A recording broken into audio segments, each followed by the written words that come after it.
வந்து கஜானா காலி ஆக முடியாது. எந்த சூழலையும் காலி ஆக முடியாது. ஏன்னா, அது என்னன்னே புரிஞ்சிக்காதனால அது மாரி சொல்றாங்க. அரசனுடைய வருவாய்ங்கிறது இப்ப இந்த வருடத்துக்கு 26, 27க்கு வந்து இன்டீரியம் பட்ஜெட்ல வந்து கிட்டத்தட்ட வந்து 4.66 லட்சம் கோடி ரூபாய் வந்து செலவு நிர்ணயிச்சிருக்கிறாங்க. அதற்கு நமக்கு வரவு வந்து கிட்டத்தட்ட 3.3 லட்சம் கோடி ரூபாய் கிட்டத்தட்ட வரவு. மீதிய கடன் வாங்குவாங்க. இந்த செலவு இந்த 3 லட்சம் கோடி ரூபாய் வருவாயோ, இந்த கடனோ வந்து ஒரு பாயிண்ட்ல ஒரு இடத்துல இருந்து எடுத்து செலவு பண்ண போறதில்ல. நாங்க என்ன சொல்லுவோம் பொருளாதாரத்துல ஃப்ளோம்போம்.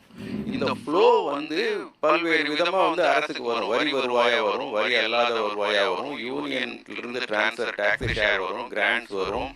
உங்களுக்கு 12 மாசம் 12 சேலரி தான் வரும். அரசுக்கு டெய்லி இந்த வருமானம் வரும். தொடர்ந்து இந்த வருமானம் ஒரு ஃப்ளோ ரிவர் மாதிரி ஒரு ஆறு மாதிரி போயிட்டே இருக்குன்னு வச்சுங்க. அது வந்து ஒரு பாயிண்ட்ல எம்டியா இருக்குன்னு எப்படி சொல்லுவீங்க? அது மாதிரி அது அர்த்தம். ஸோ தொடர்ந்து அரசுக்கு வருவாய் வந்துகிட்டே இருக்கும். அதே மாதிரி செலவும் நடந்துகிட்டே இருக்கும். செலவுக்கு வந்து பட்ஜெட்ல செலவு எப்படி செஞ்சுக்காங்கன்னு பார்க்கணுங்கிற பட்ஜெட் எடுத்து பார்த்தா போதும். இப்போ எல்லா ஃபண்டும் வந்து இந்த வருவாய் அத்தனையும் வந்து கன்சாலிடேட்டட் ஃபண்டுக்கு போகும். பொது வருவாயெல்லாம் இருக்கு. ப்ராவிடென்ட் ஃபண்ட் இது மாதிரி பொது இதெல்லாம் லோக்கல் பாடிஸ் டெபாசிட்ஸ் இது மாதிரி பிஎஸ்யூவோட டெபாசிட்ஸ் இன்கம் இதெல்லாம் வந்து பப்ளிக் அக்கௌண்ட்னு இருக்கு. அதுக்கு போகும். இந்த வரி மற்ற அத்தனை வருவாயும் அரசுக்கு சொந்தமான வருவாய் அத்தனையும் கன்சாலிடேட்டட் ஃபண்டுக்கு போகும்.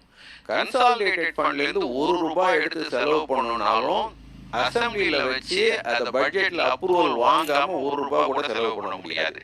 கஜானா வந்து அரசுடைய கஜானா காலியா